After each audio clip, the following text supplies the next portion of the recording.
Hi wrestling fans, thanks for clicking today's dreaded Heroes report. Alright, let's get on with some news. If you notice anything different, you're very observant. I got a haircut. Not too much, but in fact I got another one cut on that side.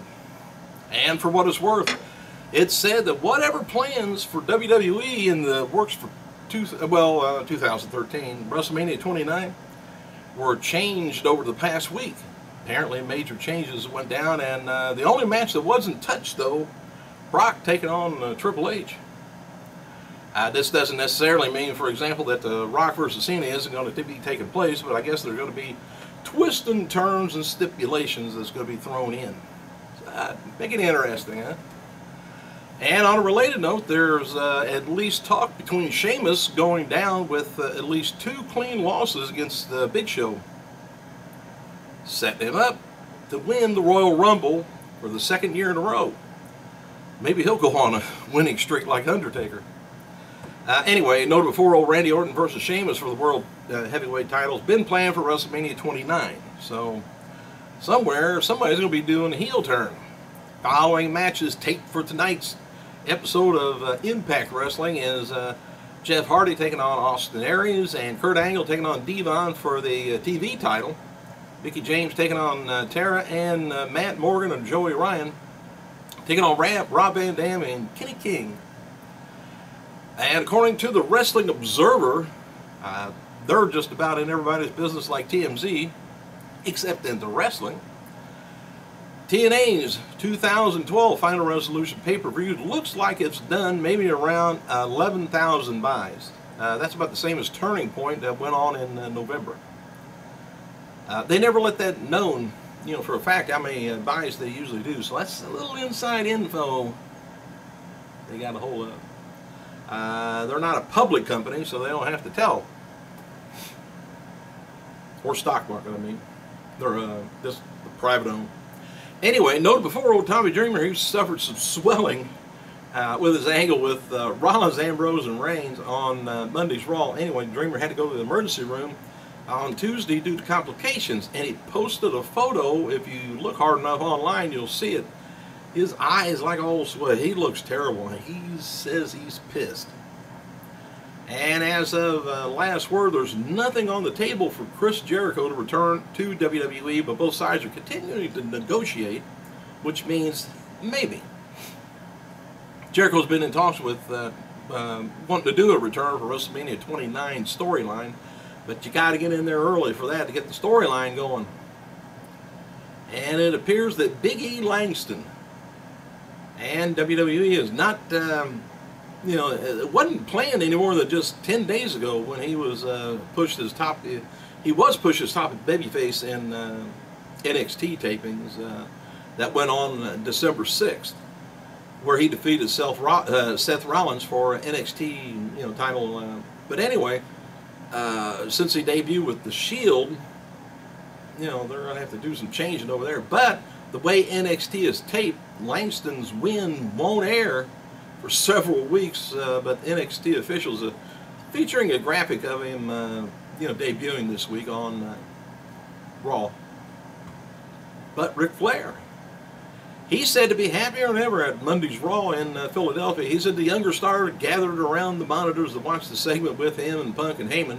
One of the companies said that that was the most thing over in the whole building was Flair's angle, and everyone loved it.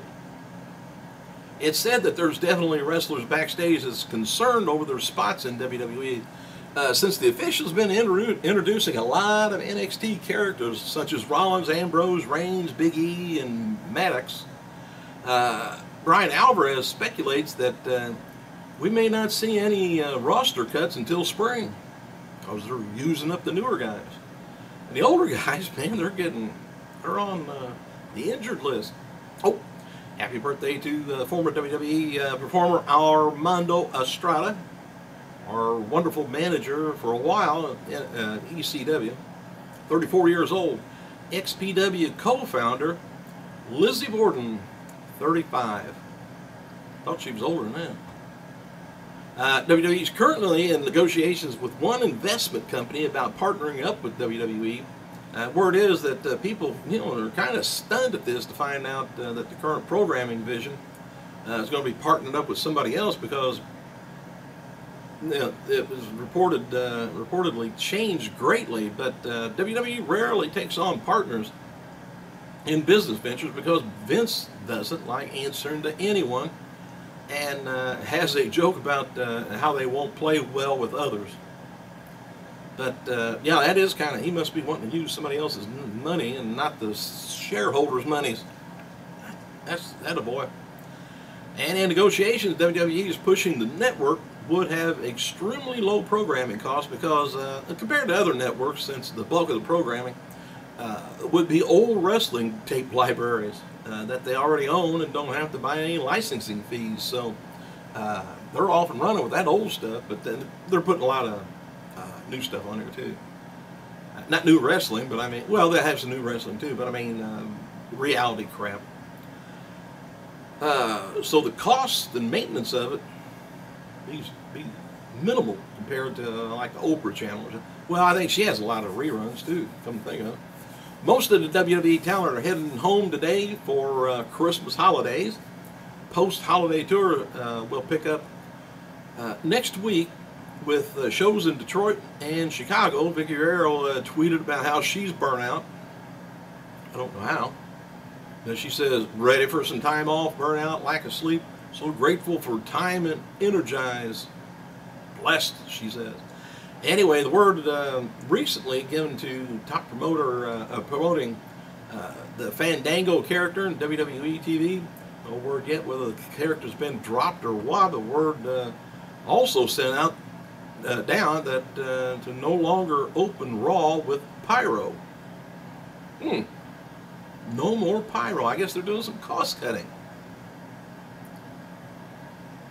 Or, I don't know, explosions or something. I don't know if that's got to do with anything and went on in Connecticut or not, but yeah. Anyway, regarding remember, no more pyro, so we don't have to hold our ears. I don't know how they're going to do Kane, though. Maybe that's just the opening of the show. Regarding January 7th, Raw, Ryback versus Punk for the WWE title, some of the sports writers have predicted that the BCS championship game this year on the same night will do about 31 million viewers, and to be said to be the most single-watch cable TV program in history. Bet Vince would like to have about a 1/8 of that, huh? And the idea of a love storyline between Alberto and Rosa Mendez has been dropped for the time being. Poor Rosa, just can't find nobody. Hi, Rosa. WWE officials, they're working on plans to build a full-time training facilities in or right near Orlando, Florida. The new facilities will take place at the current WWE Center in Tampa.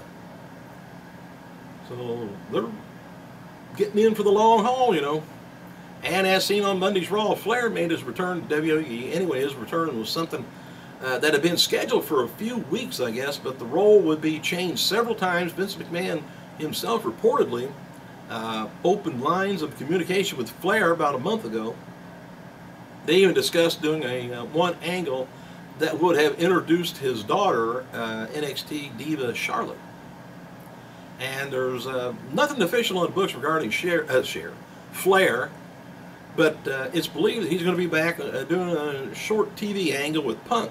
Anyway, the angle will not include a wrestling match, as Vince, has been adamant about not violating terms of the Flair 2008 retirement stipulation. So I don't know what he's going to be doing. But anyway, there's talk about Flair doing a non-physical angle because of his age and, of course, what happened to Lawler. WWE obviously had a change of heart as of the Monday angle, though. Was their idea not to do something he asked for. But Flair came to Philadelphia for Raw, and it was ordered to first undergo a EKG, make sure he was healthy enough to do some physical stuff. And WWE wanted him to take more medical testing because they had plans for him to use, to use him in the future in other physical angles. So they wave one way and then they wave back the other way. So For his return on Monday, Flair was hidden in a trailer. There was some backstage talk that he would appear, but nobody saw him. And backstage at Raw, there was a lot of talk about how bad Bully Ray came off on Twitter with his comments about WWE TLC pay-per-view. Here's what he wrote. Bully Ray says, Dudleys, Hardys, ENCs, still the kings of the TLC, no doubt about it. Of course not, he says, Bully Ray. Or Bully Nation, he says. Anyway, there's a concern at this week's taping that the tragedies in Newton, Connecticut would affect some of the product in ways, anti-violence, media backlash, particularly when it comes to shows that draws kids. Well, anyway, McMahon told people to expect to be targeted for effects of wrestling on children. They will fight back with charity work and pushing the idea that WWE is family-oriented, which I can agree to that, they are, and do a lot of charity work. I agree, they do. WWE U.S. Champion Antonio Cesaro continues to work with torn tendons and a broken finger on his right hand. November 19th, Raw had a 336,000 homes watching on DVR. And another sign that Ted DiBiase may be on his way out of WWE is they put his t-shirts on sale for $1.99. Get them while you can. And JBL's, he received a bunch of hate mail from fans of the Rangers Football Club, a soccer team in Scotland, when he mentioned on the December 17th show that they went in bankruptcy. Anyway, I don't know whether it really did or not. It probably did.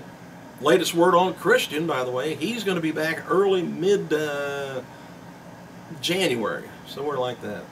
And according to the Marine Trailer 3, aired on the Tributes to the Troops last night, the movie's going to be starring The Miz, is scheduled to be released on video March 12th.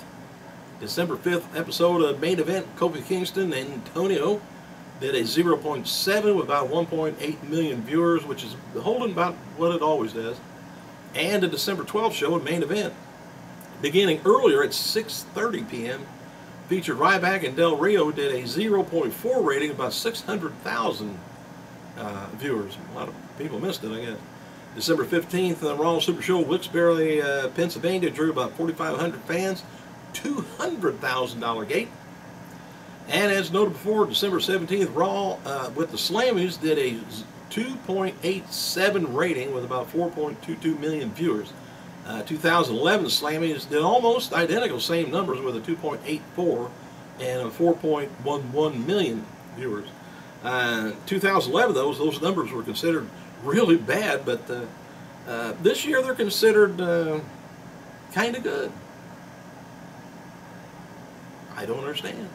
This year, kind of good. Thanks for clicking, you guys. I gotta go.